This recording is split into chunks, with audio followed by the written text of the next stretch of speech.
Je me suis enfermé seul 6 mois sans dire à qui que ce soit. Quoi? Du 9 juillet jusqu'au mois de décembre, j'ai plus vu personne. Parce que réécrire sobre, réécrire le matin.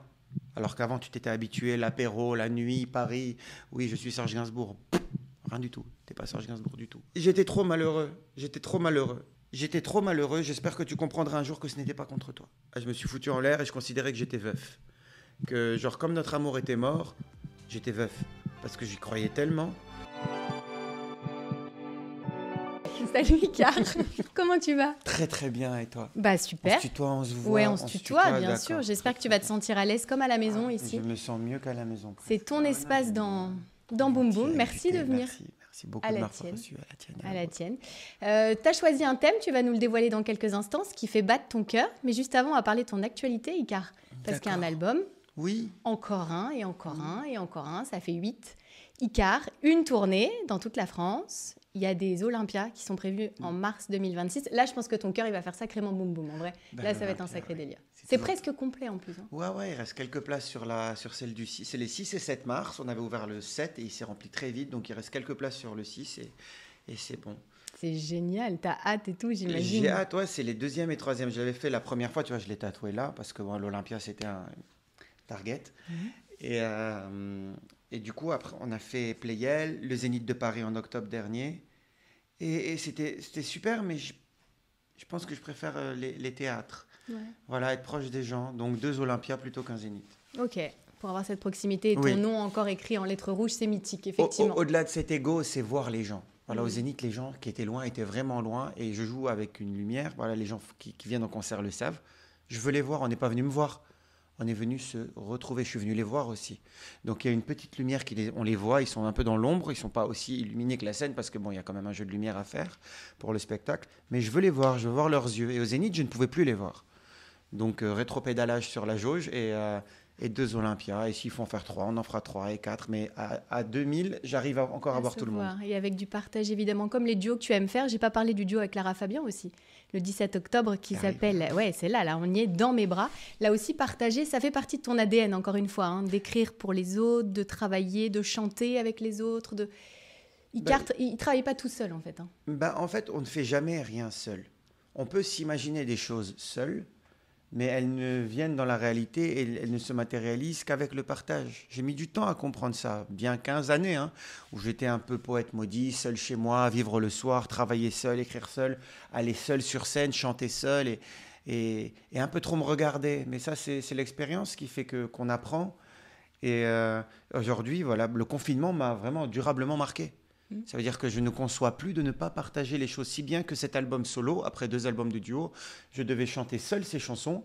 Et au bout de 6 mois, je regarde mes chansons, on me dit quel est ton prochain single, et je regarde, je fais ce serait bien qu'on le fasse en duo. Et je pensais à Lara et Dans mes bras, qui était une tentative solo, redevient un duo. Et oui, comme quoi, hein, ça te colle à la peau, on peut pas Ah faire non, le partage, ouais, autrement. On va parler de ton boum boum, tu as choisi la course à pied, mais ça, tu cours tout seul. C'est ce qui fait battre ton cœur, mais là, tu es tout seul en course. Non, parce Non que je suis à la ville, donc je cours en même temps que tout le monde fait sa course, ses courses, court, cherche sa place dans le trafic, dans la ville, comme disait Cabrel, tu vois, sa place dans le trafic. Pour ceux qui ont la ref de mes cheveux gris. En fait, tu me parlais de courir dans les parcs. Ici, il y a un parc pas loin. Eh ben, en fait, l'arbre a trouvé sa place dans la forêt. Le cours d'eau a fait son lit. Eh ben, ils sont tous leur place. Ça ne m'intéresse pas, sauf si c'est pour contempler et me promener. Mais quand je cours, faire battre mon cœur donc, je suis là à me frayer un chemin dans la ville en plein jour, au milieu de, des feux rouges, peut-être d'un peu de pollution, certes, mais je regarde tous ces gens qui essaient de trouver une place dans leur vie. Et c'est passionnant parce que je ne cours pas seul, je les regarde, je cours à côté d'eux, je cours à contresens d'eux, je les regarde, je rentre à la maison et ça me fait écrire beaucoup. Tu les croises, donc ça nourrit ta créativité, tu vas nous en parler. Juste avant, pour commencer, on parle de l'électrocardiogramme. Ça va à la vitesse de ton cœur qui bat, c'est je commence une phrase, tu l'as sur ta montre, c'est ça? Je vais savoir tes battements, peut-être que ça va augmenter, on va voir. Je commence une phrase et tu la termines. Oh, ok. Quand j'écris, c'est souvent parce que... Quand j'écris, c'est souvent parce que j'ai besoin de marquer dans le temps quelque chose que je viens de vivre et je veux que ça reste. Le silence, parfois, me fait... Tellement de bien. Sur scène, j'ai l'impression de... Vivre, d'être moi. L'amour, je le reconnais quand... tout le temps. L'amour, je le reconnais tout le temps, partout, même dans ce qui ne semble pas l'être de prime abord. Parce que tout est amour. J'ai déjà prié pour... Pour mes ennemis, Intéressant, on y reviendra. Ce que je n'ai encore jamais osé chanter, c'est... je commence doucement. Dieu va le faire. Si Dieu m'envoyait un signe justement ce soir, j'aimerais que ce soit...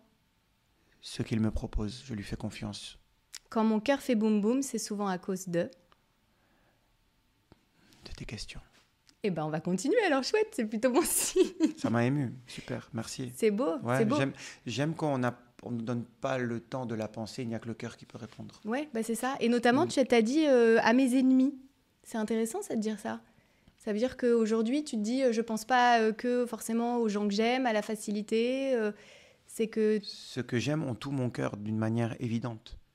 Ceux qui m'aiment moins, ils m'aiment moins parce que ceux qui m'aiment et ne m'aiment pas, c'est pas, voilà, à part la famille, hein, ils n'aiment pas ma personne, ils aiment une projection qui se font de ma personne. Et aussi, ceux qui ne m'aiment pas, n'aiment pas une projection, une idée qui se font de moi. Je prie pour qu'ils trouvent la paix en eux.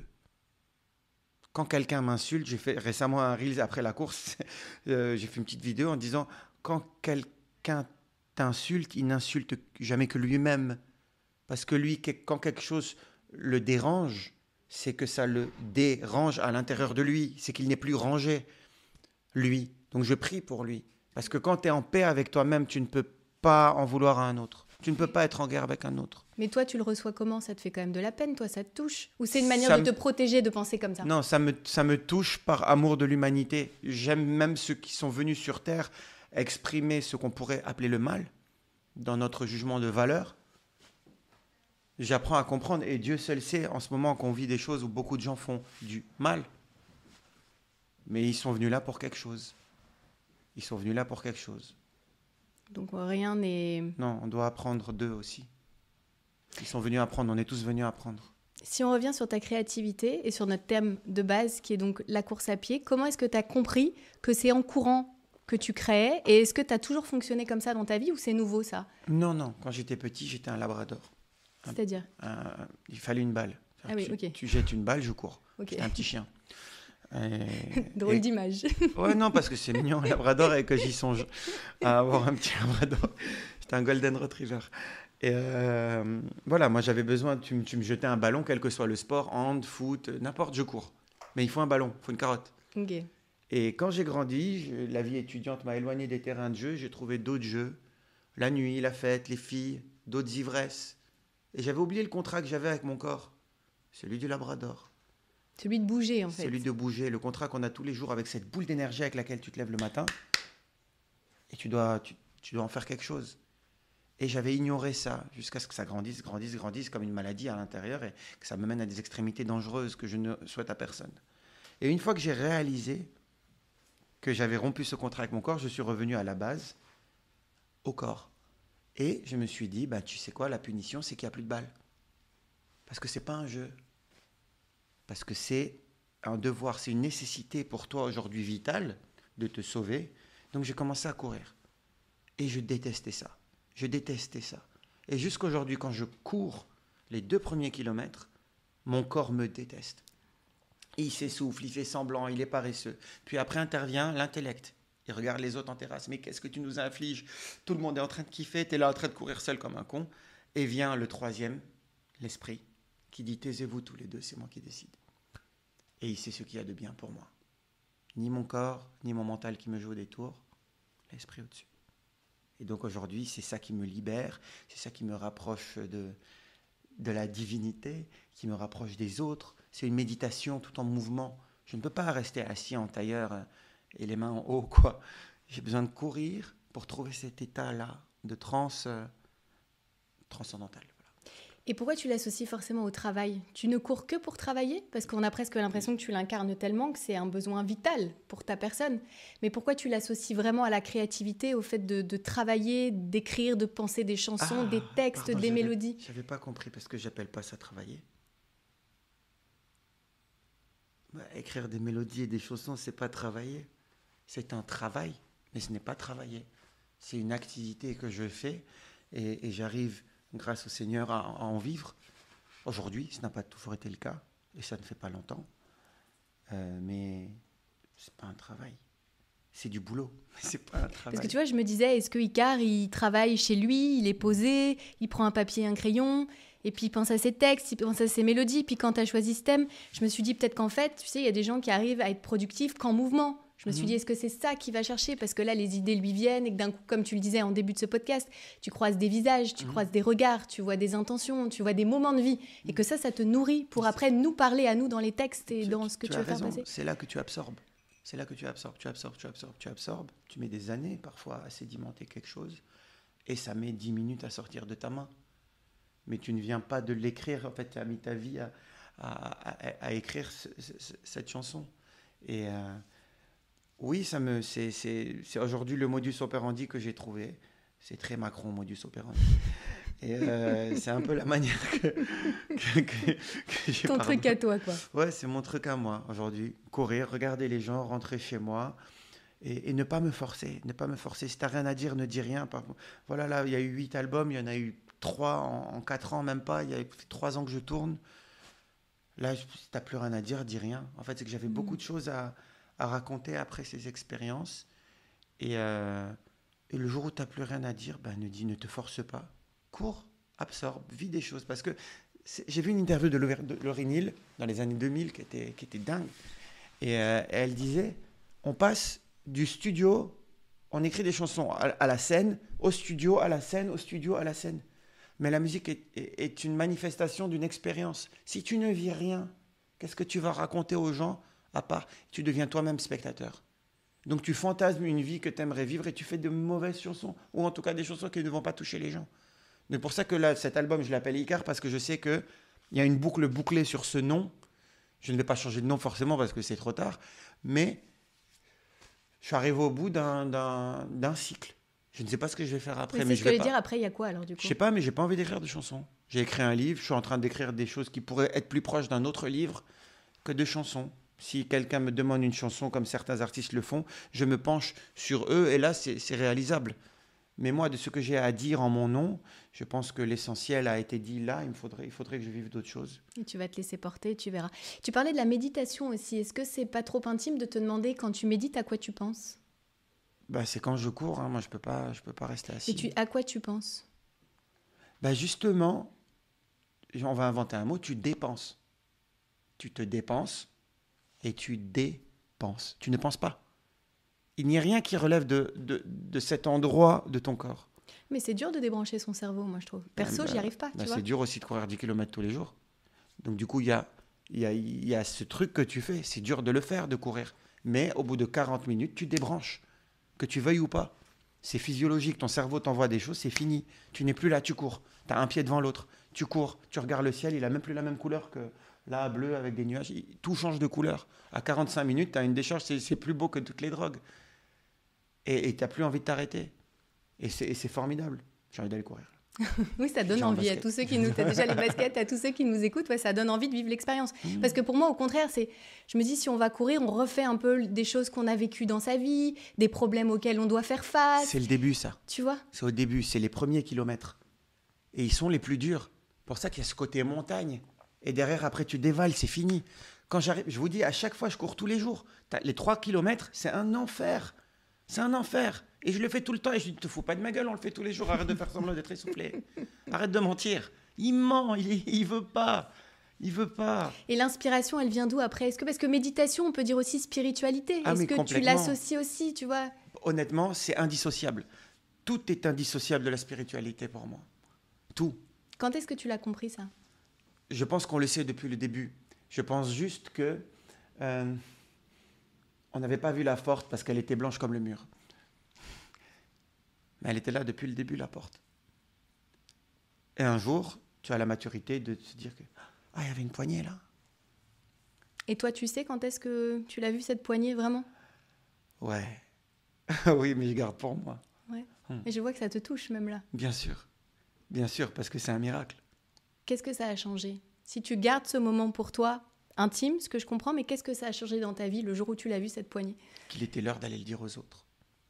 Qu'on pouvait aller bien, parce que si moi, je suis sorti des choses qui me tourmentaient, d'avoir tant défié Dieu et le temps, en les confondant, en les dissociant à la fois, en les opposant, que le temps était l'ennemi de tout, qui m'enlèverait mes parents, qui m'enlèverait ma famille, qui m'enlèverait les gens que j'aime. J'en voulais autant. Seigneur, il est la monnaie d'échange de tout le temps. Chaque seconde que j'échange de ma vie, j'essaie de l'échanger contre quelque chose de beau.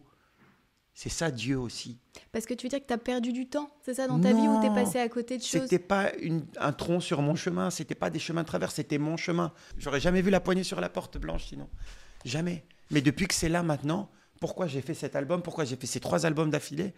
Pour progressivement raconter aux gens les choses. Et il ne s'agit pas de venir avec une obédience, il ne s'agit pas de venir vous parler d'une église en particulier ou d'un temple.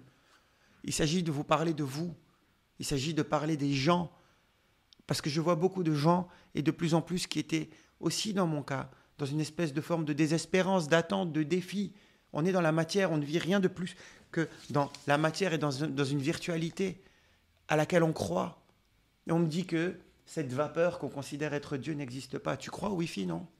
Pardon, désolé d'être venu à quelque chose de très pragmatique. Tu crois au Wi-Fi? Pose-toi la question de tu crois au Wi-Fi. Et après, on parle de Dieu. Oui, c'est la rapidité de transmission aussi là-haut. C'est l'absence de visibilité de la chose. Il n'y a pas un câble qui relie. On se voit à distance, il y a des choses magiques que l'homme fait. Donc imaginez ce que l'univers est capable de faire. Appelez-le l'univers, appelez-le comme vous voulez. Oui, il y en a qui diraient la source, il y en a qui diraient diraient la source, Dieu, la lumière, Dieu, ce que dirait... vous voulez. Ce que vous voulez. Parce que cette chose n'a ignoré personne. Et il n'y a pas que le bassin méditerranéen avec 3 types de prières différentes. Il a ignoré personne. Quelle aurait été l'insolence de penser que c'est que là où on détient une vérité. Donc finalement, les choses difficiles que tu as vécues dans ta vie, tu penses que tu ne les as pas vécues pour rien? Ah non. Et avec plaisir. Avec plaisir, mais tu as dû te faire peur quand même à un moment donné, non? J'ai vu en préparant cette interview, j'ai vu que tu t'étais fait peur, que tu avais franchi toutes les limites, qu'il y avait même un peu d'autodestruction aussi dans tout ce que tu as pu vivre. C'était le désassemblage nécessaire. Comme des Legos. J'étais construit, on m'a construit, la société m'a construit, ma famille m'a construit. Imagine t'es en Lego. Et cette destruction, dans mon livre, j'ai un petit chapitre il n'y a pas de destruction parce que c'est Lavoisier, rien ne se perd, rien ne se crée. C'est le désassemblage. Atome par atome, j'ai tout remis par terre, dans une grande solitude. Et j'ai regardé comment j'allais me rassembler, moi, et me reconstruire. Mais quelle a été la fracture?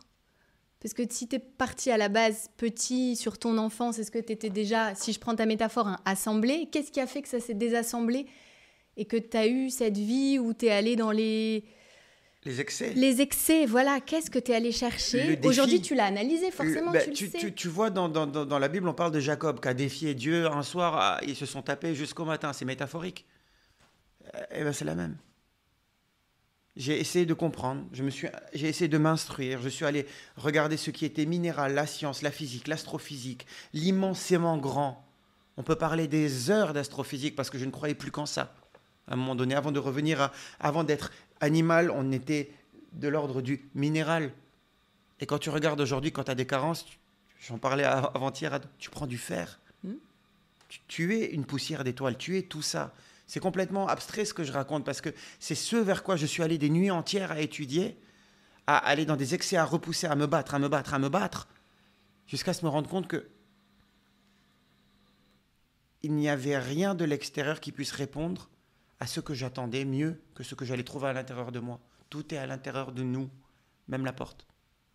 Même la porte. Et quand je dis avec plaisir tout à l'heure, avec plaisir, je recommencerai ce chemin-là. Mais il était dur, moi j'ai l'impression en te lisant, ouais. Il était dur parce et j'ai qu'on failli se fait laisser peur. ma peau. C'est ce que j'allais dire, c'est que c'est pas un jeu, la vie est pas un jeu et t'aurais pu y rester, t'aurais pu, tu vois, les idées noires, oui. tout ce qu'on y met et les conséquences que ça aurait pu avoir. Et d'autres y restent. Ouais. Et d'autres y laissent leur peau. Mais c'est l'exercice du temps, nous vivons tous ça, nous sommes venus apprendre ici. Et si on a une foi suffisante pour croire en un au-delà qui n'est pas une éternité catatonique, genre ça veut dire d'être quelque part où il ne se passe rien qu'une éternité paradisiaque ou infernale selon les promesses de nos croyances, ben je pense qu'on peut recommencer ailleurs. Je pense qu'on peut recommencer. Parce qu'il est bon, parce qu'il pardonne, parce que jusqu'au dernier souffle, celui qui, en sincérité, se pardonne est pardonné. En sincérité. Est-ce que tu as demandé pardon? En sincérité. Est-ce que tu as demandé pardon à tes proches aussi? En sincérité. En premier lieu, je leur ai demandé pardon. Et est-ce que toi, tu as eu l'impression d'être éloigné de qui tu étais? Est-ce qu'à un moment donné, tu t'es vraiment dit, je me suis perdue, je me reconnais pas? Est-ce que tu as eu la lecture aussi de comment tu as agi, de ce qui s'est passé dans ta vie? Je pourrais dire oui, mais c'est pas ne pas se reconnaître tel qu'on était avant, mais c'est de reconnaître ce qu'il n'y avait plus lieu d'être avant. On construit avec des choses qu'on traîne. Parfois, on vit avec une épaule déboîtée toute notre vie, on n'est pas au courant. Eh bien, je suis allé casser tout. Parce que c'est Bourdieu qui parlait d'habitus social. Et là, on revient à quelque chose de très anthropologique, de sociologique. L'habitus social, c'est ce qui constitue un enfant de 0 à 5 ans, tout ce qu'il y a autour de lui. Si même la spasmophilie est prénatale, elle se passe dans le ventre. Donc imagine ce qui se passe entre 0 et 5 ans. Les cris qu'il y a autour de toi.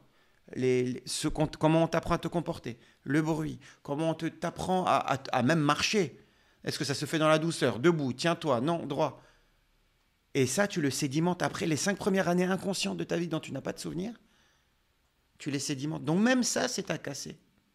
Mais ça, t'en as pris conscience tout seul? C'est un chemin que tu as fait où tu as travaillé avec quelqu'un, avec des professionnels, parce que pour avoir cette lecture-là, quand même, on sent que tu es allé loin et que tu es remonté très loin, même jusqu'au début, effectivement. Mais ça, tu l'as fait comment? Tu l'as fait tout seul? Seul. Je me suis enfermé. Combien de temps? Je me suis enfermé seul 6 mois sans dire à qui que ce soit. Quoi? Du 9 juillet jusqu'au mois de décembre, j'ai plus vu personne. En 2019. Je suis sorti un peu pour le boulot, mais le reste du temps, il n'y a plus de sociabilité, il n'y avait plus de restaurant, il n'y avait plus personne. Parce que tout ce que j'avais construit, même les amitiés, était basé sur une lecture qui deviendrait erronée plus tard de ma vie. Je me suis enfermé. Je me suis mis tout seul dedans, comme je dis dans mon livre. Tu sors seul de ça. Et t'étais où? Chez moi, au même appartement. Et c'est comme je dis dans le livre, ceux qui ont essayé de fuir leurs démons en fuyant Paris, les ont pris avec eux. On a vu. Et je ne donne pas d'exemple, on sait très bien. Il y en a plein. Non, tu fuis pas tes démons. Je vais le répéter autant de fois qu'il faudra. Tu t'assois à leur table. D'abord, tu les identifies. Non, mais ça, c'est super dur de le faire tout seul. Mais qui a dit que c'était facile, la vie? Ouais. Qui a dit, lisez les livres, qui a dit que la vie était facile? On nous promet une vie facile et peut-être médiocre, dans le sens 10 sur 20. Moi, j'ai voulu une vie 18 sur 20, 19 sur 20. Je suis allé taper dans le zéro d'abord. Ouais, et même dans le découvert de la vie, même. Dans le moins. Et comment tu l'as expliqué à tes proches? J'ai pas expliqué parce femme, que non. Mais j'avais pas de femme à l'époque. C'est après que j'ai rencontré mon épouse.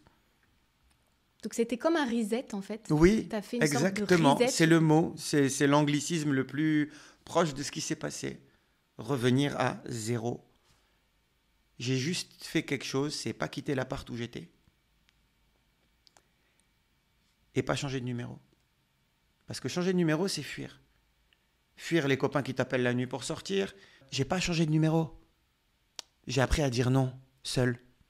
J'allais dire quand tu étais relancé justement, comment tu as tenu, comment tu as géré, comment tu répondais pas, tu prenais ton téléphone et tu disais laissez-moi tranquille. Non, comment tu gérais ça? Je réponds plus. Tu n'es pas obligé de répondre quand on t'écrit, tu n'es pas obligé de répondre quand on t'appelle. Il y a des appels qui ne valent pas la peine d'être pris. Elle est là la force de la chose que je me suis imposée. Et honnêtement, aujourd'hui je suis assez fier de ça, de le dire que quand tu décides de quelque chose, tu décides de faire quelque chose, t'es au fond d'une piscine, t'es menotté, elle est vide. Tu respires, mais t'es au fond d'une piscine. L'eau monte. L'eau monte. T'es au fond d'une piscine, t'es menotté au fond d'une piscine. T'as une scie, tu te coupes le bras pour remonter? Oui, tu te coupes le bras pour remonter. Voilà le degré de difficulté. De regarder sa main, te dire je vais laisser un bras, mais je vais remonter. Mais je vais remonter. Et quels sont ceux qui sont quand même restés autour? Il y en a quand même qui ont bataillé, qui n'ont pas voulu de ce reset ou qui ont continué à t'appeler, ou des amis ou de la famille. Ton monde autour de toi n'a pas changé. Ils t'écrivent à 5h du mat et ils te disent dans quel after tu pars. Mais non, mais t'avais pas que ça dans ta vie non plus. Mais il ne restait plus que ça à la fin. Les autres, les vrais de l'enfance, ceux qui avaient une vie saine, avaient fait une famille. Ils vont prendre quoi? Ils vont pas rester avec moi. Ils font leur vie et je les comprends. Et quand je suis revenu un à un, après j'ai pris des rendez-vous avec eux pour demander pardon. Ah, t'as fait... Si j'ai été impoli, oui, bien sûr. Et les femmes que j'ai mal aimées, on ne n'est pas aimable. Donc sur le pardon, t'as pris quoi? Chaque personne cette partie-là où t'as fait ton examen de conscience? Ouais. Après... J'ai dit là, J'étais trop malheureux. J'étais trop malheureux. J'espère que tu ne m'en veux pas trop. Je te demande pas de me pardonner. Hein. Je te demande pas de revenir comme avant. J'étais trop malheureux. J'espère que tu comprendras un jour que ce n'était pas contre toi. Et quelle réaction t'as eu en face? De la sagesse, de l'intelligence, de la beauté d'âme d'un point impensable. Il y a eu des gens adorables. On s'est plus revus après. Mais c'était pardonné, c'était neutralisé. Et toi, qu'est-ce que ça t'a apporté, toi? Moi, je cochais les cases. J'étais devenu une machine. À demander pardon humblement, platement. Après, on retrouve le cœur. Mais au début, c'est boire de l'eau, manger sainement, peu, dormir. C'était les 3. Puis courir est venu, 4. Puis réapprendre à aimer. Puis refaire de la musique. Revouvoyer les instruments. Je ne savais plus jouer. Parce que réécrire sobre, réécrire le matin. Alors qu'avant, tu t'étais habitué, l'apéro, la nuit, Paris. Oui, je suis Serge Gainsbourg. Rien du tout. T'es pas Serge Gainsbourg du tout. Même Serge Gainsbourg, je pense qu'il aurait pas aimé être Tu te Serge racontais ça, là? Ah oui, on se raconte tous un truc. Oui, un côté un peu genre artiste maudit. À part dans le miroir, personne te maudit. Il y a que toi qui te maudis, hein, mon gars. Quel recul pour comprendre ça? Parce qu'effectivement, quand on est dedans, on peut pas s'apercevoir de ça. Je les vois d'autres dedans encore. Tu vois, toi, aujourd'hui, tu arrives à identifier les gens oui, qui sont dans le milieu artistique et qui se vois. perdent. Mais c'est leur chemin. Et toi, tu te dis, quand même, avec le recul, tu t'es dit, il y a quelqu'un qui m'a mis dedans? Est-ce que tu as Non. cherché quelqu'un d'extérieur? Tu te dis, j'y suis allé tout seul comme un grand. Regarde, je me suis fait prendre au jeu du truc. Voilà, personne ne nous met dans rien. Personne ne nous met dans rien. Tu peux faire des mauvaises... c'est ce qu'on entend souvent, des mauvaises rencontres ou, tu Oui. sais, la soirée de trop qui a fait que d'un coup, tu as croisé un gars et puis voilà, tu t'es laissé emporter. Gna gna. Mais c'est toi qui es allé à cette soirée. Mm. Faut arrêter d'accabler les gens, les autres. J'ai eu des relations avec des femmes qui ne m'ont pas fait forcément du bien. Mais ce n'est pas de leur faute non plus.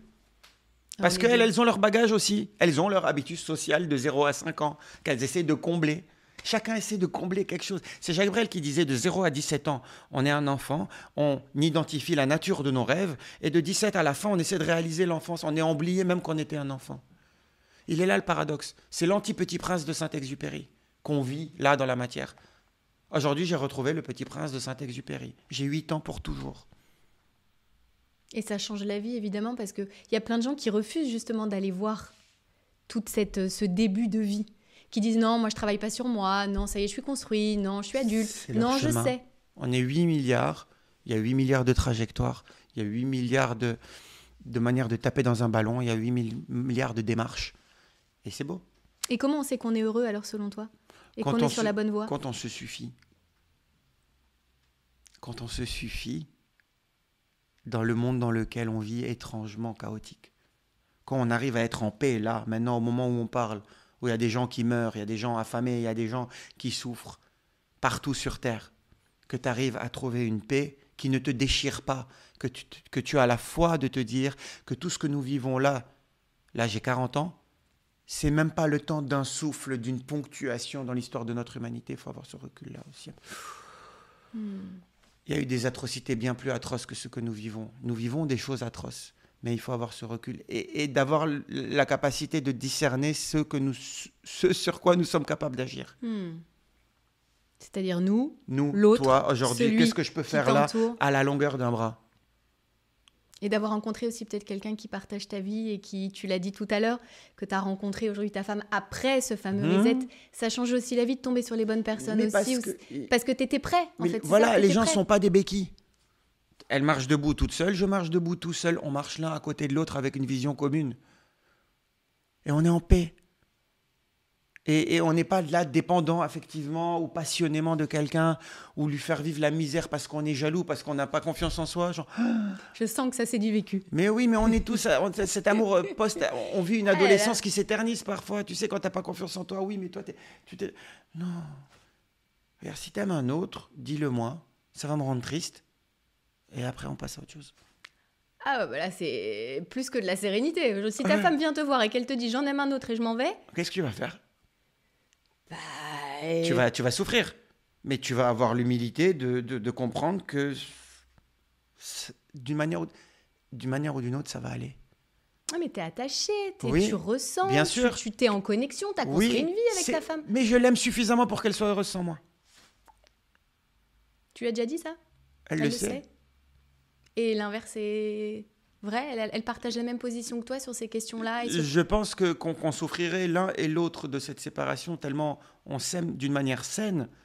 Et en fait, la nature même de notre amour, je pense fait que ça ne peut pas arriver, ça. Mais si ça arrive, que l'un de nous va moins bien dans un moment et que qu'elle ou il s'en va, on ne meurt pas d'amour. Le chagrin peut être dur quand même à supporter. J'ai jamais dit que ce serait facile. T'as eu des vrais chagrins d'amour ? Ah oui, j'ai vécu de chagrin d'amour en pensant que c'était l'épicentre de ma vie. En vrai, du CP, je mens pas. T'as repensé au premier ? Ah, mais dans mon livre, mais j'ai chagriné, j'ai eu mon deuil, j'ai eu mon deuil jusqu'en terminale de mon chagrin de CM2. Non. Ah, ça ressemblait à quoi ? Ça ressemblait à... On Je s'écrivait vais des pas lettres rigoler, et mais pour moi, on s'aimerait. Et quand on est arrivé en 6e, hop, elle, préadolescence, et moi j'étais encore un enfant, elle est partie avec les grands, et moi je suis avec un gars de 4e ou de 5e, et moi et je suis resté amoureux d'elle jusqu'en terminale. Ça fait mal. Ah ouais, dur. Et après, en étant adulte aussi, t'as fait le... Oui, j'ai fait... Mais en fait, tu sais, le sentiment amoureux est quelque chose de très mal analysé. Pourquoi on tombe amoureux de quelqu'un ? Bah, je sais pas, mais je pense qu'on n'a même pas les mêmes définitions de l'amour, T'as vu, en vrai. c'est ça, hein. Bah ouais. Peut-être que si toi, tu me dis, je te dis, c'est quoi l'amour pour toi ? On va peut-être pas avoir la même définition. Non, c'est sûr que nous ne l'aurons pas. Je suis à peu près certain que nous ne l'aurons pas. Pourtant, on peut parler d'un état amoureux. Tu l'as connu, cet état amoureux ? Oui, l'état amoureux, et en fait, on peut parler du symptôme. C'est quoi alors pour toi ? L'état amoureux, c'est le papillon dans le ventre, c'est le cœur qui bat, c'est cette espèce d'exaltation au moment où tu le vois, c'est le fait qu'il devienne, que l'ongle de sa main devienne plus beau qu'une peinture. Tu vois, genre, tu vois ce que je veux dire d'aller tu vois, tu aimes tout de cette personne, tu le sanctifies presque. Ça, c'est le symptôme.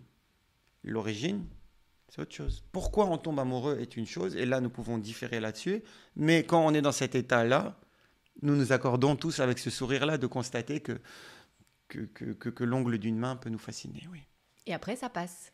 Après, ça passe parce que autre chose prend le relais naturellement. Quand l'amour se construit, je pense, aujourd'hui, je vais devenir docteur en ça, moi. Non, du tout. Du tout, c'est pas le but. Non. On part en mode docteur Folamour et tout. Genre, ah non, mais c'est là, intéressant. je me suis vu Will Smith qui gens... parle d'amour. Genre, non, zéro. Non, mais après, il y a autre chose qui prend le relais. Oui, mais c'est un amour, on dit que c'est un amour plus profond, plus. Je sais pas, des tripes, quoi. C'est autre chose. La joliesse laisse place à la beauté. L'éphémère joliesse laisse place à la beauté. À la beauté d'avoir aujourd'hui fait de quelque chose qui a été réfléchi une sorte d'instinct. Ça veut dire, elle a l'instinct de comprendre, il a l'instinct de comprendre chacun de ses gestes avant même qu'ils n'opèrent. Ils se savent, bien plus que se connaître. Ils se savent. Et ça, c'est dur à reconstruire. Ça, il faut du temps. Ça, il n'y a pas de fulgurance là-dessus. Et ça, c'est précieux. Et ça, du coup, ça se préserve. Parce que lorsque la joliesse s'en va pour laisser place à cette beauté-là qui relève de « on se sait », c'est là où peut-être une autre joliesse peut venir se pointer et te dire, regarde, hop, je suis tout neuf, tu veux pas recommencer cette histoire de papillon dans le ventre ? Et c'est là qu'il faut savoir dire, non. Je vais garder la beauté. Ouais, je vais garder la beauté. Je vais pas tout déconstruire. Non. Parce que ça passera, c'est sûr. Et c'est, je t'ai écouté, en fait, on se laisse porter dans ce podcast, mais ça revient quand même à un des thèmes que je voulais qu'on aborde ensemble, c'est la résilience, le pardon. Et je t'ai pris des cas concrets. Et ça tombe bien, je t'ai pris la rupture, parce que je voulais qu'on parle d'amour, tous les deux. Je me suis dit, la résilience, le pardon. Tu m'as dit un petit peu comment tu as géré tes ruptures, mais est-ce que c'est vraiment dur de tourner une page ? Et tu dis, on meurt pas d'amour, mais pourtant, il y a des gens qui mettent, je sais pas moi, des années avant de refaire surface. Et c'est ce qui m'est arrivé, c'est parti d'un chagrin d'amour. Tout est parti. Et combien de temps t'as mis ? 4-5 ans. 5 ans ? Et à me remettre avec quelqu'un pour les mauvaises raisons derrière, oui. Mais un gros chagrin d'amour, c'est bien 4 ans. Hein. Et c'était quoi ? Tu sortais plus de chez toi ? Tu non, pleurais je sortais, tous les jours ? Il y a 1000 manières de le faire.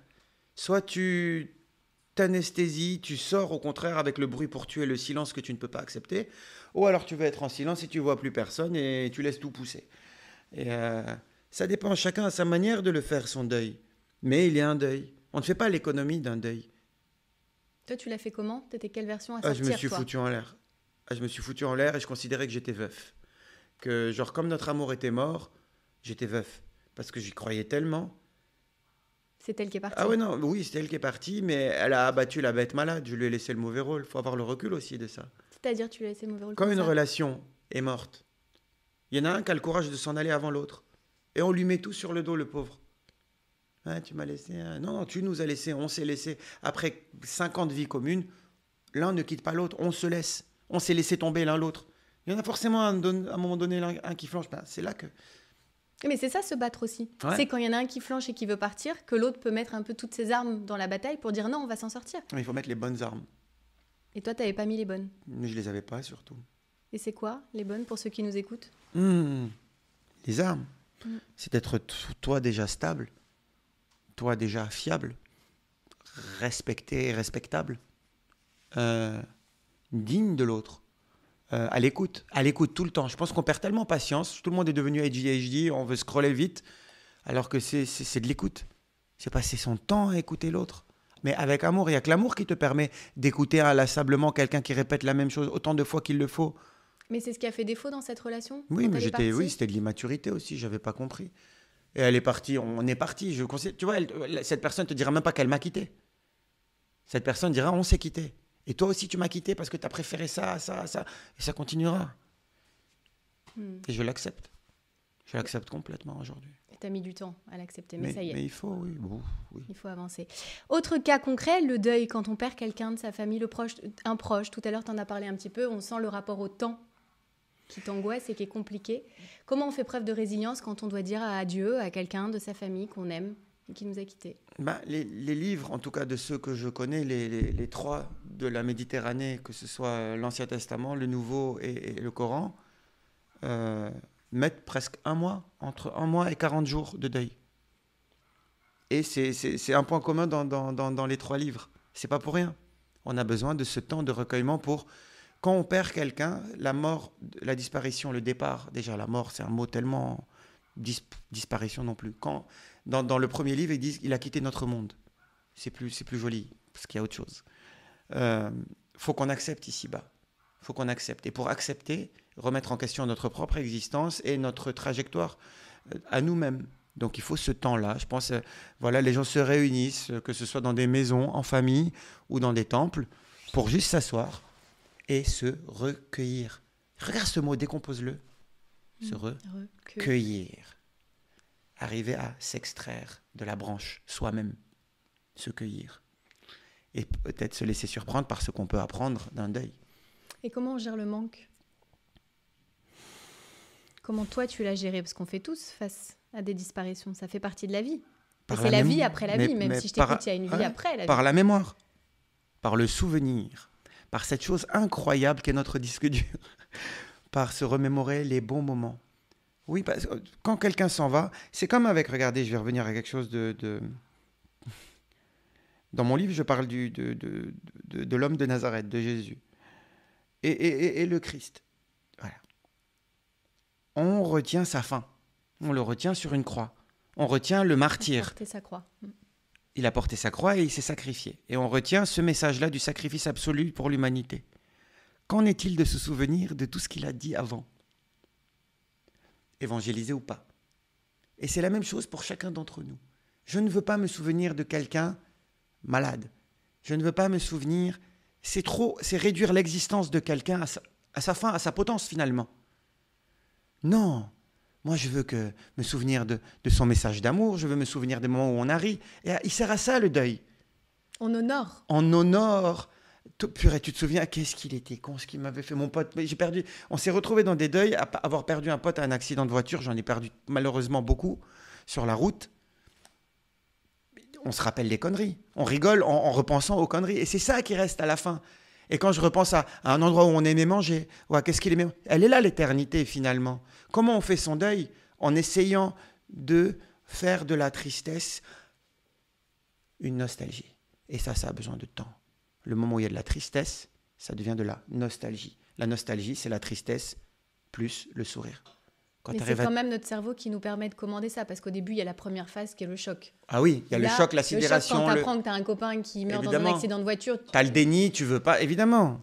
Tu veux tout casser, c'est injuste, tu en veux même à tout et tu repars défier. C'est ça, ce que j'allais te dire. Mais pourquoi? Pourquoi lui? Pourquoi lui? Pourquoi maintenant? Pourquoi si jeune? Chaque personne qui intervient dans nos existences a un message. Mais c'est dur de trouver le sens, je trouve, quelquefois. C'est pour ça qu'on a 30 jours. Si on s'y tient, parfois 1 an, parfois 2 ans, quel était le sens de tout ça? Pourquoi il est parti si tôt? Si celui qui est celui, celle, la chose, la lumière, la source, qui est tout là-haut, arrive à mettre la lune du côté nuit pour faire miroir du soleil, à l'époque où il n'y avait pas de quoi s'éclairer, il est capable d'amener un sens aux gens qui sont autour de nous, chacun, dans nos microcosmes. Est-ce que tu as ressenti des signes, des choses concrètes? Oui. Vraiment, des choses que tu as vues, ressenties, qui te sont arrivées, que tu veux ou peux, je ne sais pas, nous partager, parce que c'est très intime, c'est vrai, mais de choses qui concrètement t'ont dit, ouais, je sais. Moi, je sais, je ressens, j'ai reçu ton message. Peu importe qui c'est, Dieu, la source, l'univers, encore une fois. Hein. Oui. Je t'ai reçu, je t'ai entendu là. Oui. Et j'ai même pas besoin de regarder. Et c'est pour ça que j'ai fait cet album.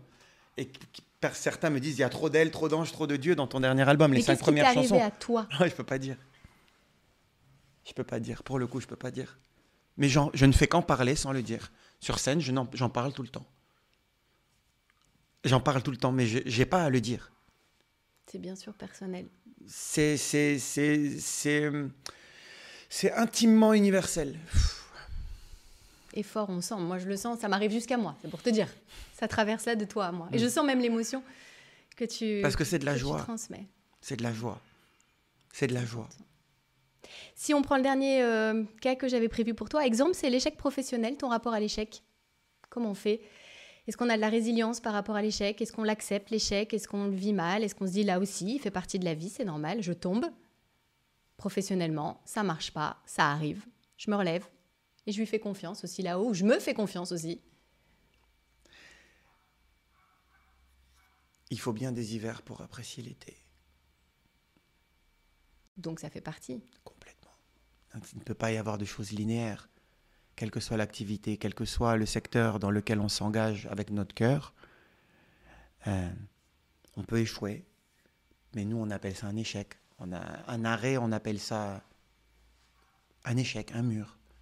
Non, c'est la gestation des choses. Et arrivera à chacun d'entre nous le moment où une fenêtre s'ouvrira. Et ça relève de notre intelligence et de notre instinct de saisir ce moment-là. D'autres ne le font pas. Et l'autre fois, je marchais dans la rue avec quelqu'un d'instruit, du cœur. Et je lui dis, mais tu vas me dire qu'on parlait d'échecs, justement. Et il y avait là quelqu'un dans la rue, assis par terre, qui était à la rue. Mais depuis longtemps à la rue, avec de l'alcool, avec tout ça. Donc, genre, limite, genre, dur, très, très, très dur, d'un certain âge. Je veux dire, tu vas me dire que ça aussi, c'est Dieu. Et il me dit, mais plus que jamais. Il me dit, mais lui, son rôle, il est le sacrifice aussi suprême de s'être incarné. Et en ayant ce rôle, comment te montrer le contre-exemple si tu ne le vois nulle part? Quel rôle ingrat il a sur cette terre, lui, d'être venu. Il n'est sans prophétie, mais il est avec un message. Il y a l'exemple et le contre-exemple. Comment montrer le contre-exemple à celui à qui tu veux enseigner les choses? L'exemple, s'il n'existe nulle part. Ben non, ça n'existe pas. Donc je vais y aller. Eh bien, il y en a qui y vont et ils deviennent à leur tour le messager du contraire de ce qu'il faut faire. Et ça, tu l'as reçu tout de suite, ce message, quand il te l'a expliqué, quand cette personne te l'a expliqué? Limpide. J'étais seul. Seul. Tu l'as reçu. Voilà un exemple, un témoignage dont tu peux nous parler, que tu nous livres. Merci en tout cas pour vraiment cette sincérité. On termine ce podcast avec une séquence qui s'appelle Boum Boum ou pas Boum Boum. Je te donne des expressions. Boum Boum, tu aimes. Boum Boum, t'aimes pas. Boum Boum ou pas Boum Boum, courir dans la forêt. Bah, boum boum, s'il n'y a qu'une forêt. En fait, il faut courir, quoi. Ouais, mais faut courir. Idéalement, entre la ville et la forêt. Entre la ville, 10 fois la ville. Les villes, voyager, aller dans une ville et faire. Allez, je vais faire court, j'ai fait que parler. Boum boum ou pas boum boum, rester dans son canapé toute la journée. Ah, pas boum boum. Impossible. Non. Une fois par semaine, une fois par mois. Ouais, Par an. relâché. Et encore, t'es pas trop aux vacances et tout. On en parlait un petit peu en off. Quand t'as plus d'activité, Non, t'aimes pas. tu m'emmènes pas aux Maldives, quoi. Tu m'emmènes pas aux Maldives. Non. C'est sympa, c'est beau Ouais, quand c'est même. bien en photo, super. Tu vois. Boum boum pas boum boum, HPI la série. Ah, super, boum boum, grand boum boum. Ah, pourquoi parce que c'est ça là, c'est pareil. Alors là, on réfléchit, on truc. Je suis sûre que Elle tu rebond- trouves les trucs. Elle, Ah, rebond- wow. elle rebondit sur tous les trucs de la Terre, elle est drôle et sa relation amoureuse pas assumée avec Carmelec. Karadec. Karadec. Ouais. Qu'est-ce qu'on rigole. Avec mon épouse, on regarde ça, on rigole, on adore. Donc fan Ah, de fan. HPI. Ah oui. Boum boum pas boum boum, la troupe des enfoirés. Ah, mais Maxi Best of Boom Boom, oui, la Ouais. troupe des enfants. Qu'est-ce que tu as trouvé justement dans cette troupe C'est dénominateur commun de bienveillance et l'ego qui reste au placard. Pourtant, on est tous artistes et il n'y a pas d'ego. Tout le monde. Et pourtant, tu as vu Yann Folly qui a dit on parle de fraternité, ça n'existe pas. Dans la troupe des enfoirés, tu l'as entendu là, cette semaine? Ok, bon, je ne connais pas Yann Folly, on s'est croisés peut-être une fois ou deux, mais je pense que toute personne qui émet un message ne parle qu'à son miroir. C'est-à-dire? Je pense qu'on ne parle jamais qu'à un miroir. Mais là, en l'occurrence, je pense qu'elle parle à toute la troupe des enfoirés. Elle pense pour le parler coup. à toute la troupe des enfoirés. Elle pense parler. Quand la nature d'un message en dit plus sur celui qui l'écrit que le destinataire. Toi, tu la sens la fraternité Ah dans oui. les enfoirés. Ah oui. Comment tu as été accueilli? Comment... Ah oui. Oui. Après, on est humain. Il y a évidemment il y en a qui sont là depuis plus longtemps. Mais tu sais pourquoi tu le fais. Voilà, tu sais pourquoi tu es déguisé en écuyer du Moyen-Âge. Tu sais pourquoi tu fais parfois 30 tableaux où tu ne tiens pas un micro. Je suis pas là pour qu'on me voit, moi, devant, chanter. Je suis là pour servir. Et si c'est une soupe que je dois servir, je servirai la soupe. Faut pas oublier pourquoi on est là. On est des chanteurs, il y en a 40, 50. Et s'il y a un chanteur aujourd'hui qui a fait une superbe année, et on a vu les nouveaux de la Star qui arrivent, vite, mettez-les devant. Parce que les gens veulent les voir. Les gens les aiment en ce moment. Mettez-les. Et moi, Ça derrière, je danse. Il n'y a pas de problème. Il n'y a pas d'ego. T'es pas là pour toi. Tu es là pour porter le T'es message. là pour être et... utile au Resto du Cœur. C'est les enfoirés au service des Restos du Cœur. Et plus on en parle, et mieux c'est. Voilà. Boum boum pas boum boum, enfin pour terminer la quarantaine. Honnêtement, à 20 ans, t'es pas fini. Hein. Ah ouais? Bah oui, non, c'est vrai, tu démarres. Mais T'es pas mais fini, est-ce que non, à tu regardes 40, tes photos, t'es pas terminé. Déjà, 40, ah mais fan. Quoi? Ouais, j'ai un peu peur des 50, mais là, je vis ma plus belle décennie depuis mes 39 ans, 40 ans, 41 ans, 42 ans. Je suis plus gaulé qu'à 20 ans déjà. Je suis en meilleure santé, je suis en paix avec moi. À 20 ans, t'es fauché. ouais. Tu Tu sais, fais face aux responsabilités. tu mais fais face aux connais rien responsabilités. encore. On t'a même pas appris. On t'a rien appris. Tu sais rien. Tu dois tout apprendre d'un coup. Hein, c'est comme si tu arrives de ta maison, tu sais à peine faire tes lacets et on te met dans un TGV. Faut y aller, faut quoi? Mais non, doucement. Purée, c'est dur les Tu jeunes. t'es pris quand des je- grosses claques quand Ah t'étais jeune. ouais, mais moi j'étais dans un monde de bisounours. Je suis arrivé dans le monde adulte sans transition adolescente. J'étais un gosse et d'un coup, les trucs de grands. Les responsabilités de grands, les filles, les trucs, tout de grands. L'administratif. Voilà, l'administratif, on en Oh parlait là en là. antenne, rien compris de rien du tout. Et la poussière devient une montagne, tu sais même pas comment. Et après, il faut gérer tout ce qui a payé. Ouais, tu Ouais, disais sur le coup. mais à un ouais, moment tu te donné, retrouves je me avec suis arrivé, genre, j'étais là, je dis waouh. Et après, tu deviens responsable. Non, je suis très bien maintenant. Mm. Et tu n'as pas la folie des grandeurs de devenir quelque chose de... Tu veux juste être heureux, au calme. En tout cas, moi, c'est ce que j'ai compris. J'ai pas envie d'avoir une énorme voiture, une énorme village. Tranquille. Je veux courir en paix. Je veux aimer les gens, leur dire qu'il est possible d'aimer. C'est mon sacerdoce. Et d'aller, pourquoi pas, aujourd'hui, dans des villages, leur dire là où on ne voit pas, en fait. Arrêtez, après les grandes villes, arrêtez et faire que des petits endroits de 100 personnes, dans les villages, même dehors, et leur dire qu'on peut aller bien. Voilà comment je suis à 40 ans. Content. J'ai encore digressé, tu vas couper, tu vas faire que couper. Tourner vers les autres, non, c'est hyper intéressant. Et d'ailleurs, la toute dernière question de ce podcast, c'est quand on demande qu'est-ce qui fait boum boum. Est-ce qu'il y a une personne à qui tu as envie de dire voilà, que tu l'aimes, qui fait battre ton cœur? Voilà, ça fait partie du podcast, l'ADN. On a tous quelqu'un qui nous a marqué, que ce soit au passé, au présent ou au futur, qui fait boum boum pour toi. C'est maintenant. C'est mon alliance de mariage. Je l'ai tatouée parce que je ne l'enlèverai pas. Et j'ai la chance de la côtoyer. J'ai la chance de la connaître. Et j'espère être digne d'être son époux toute ma vie. Voilà, c'est ma meilleure amie. C'est beau. Merci, Car. Merci à vous. Merci infiniment. Je t'ai pas venu pleurer. Tu reviens quand tu veux. Merci. 8e album, Ouais. Icar, tourné dans toute la France, des Olympias. On viendra te voir, parce que nous, on est boum boum pour toi. Donc, Du on fond te du soutient. cœur, merci, vous êtes les infiniment bienvenus, pour, merci beaucoup. pour ta sincérité. Merci à vous de nous avoir suivis. Vous n'hésitez pas à nous laisser des petits messages, évidemment, à réagir. Et puis, on se retrouve très vite. Et tu reviens quand tu veux. Merci. Merci, salut. Merci beaucoup, ciao, ciao.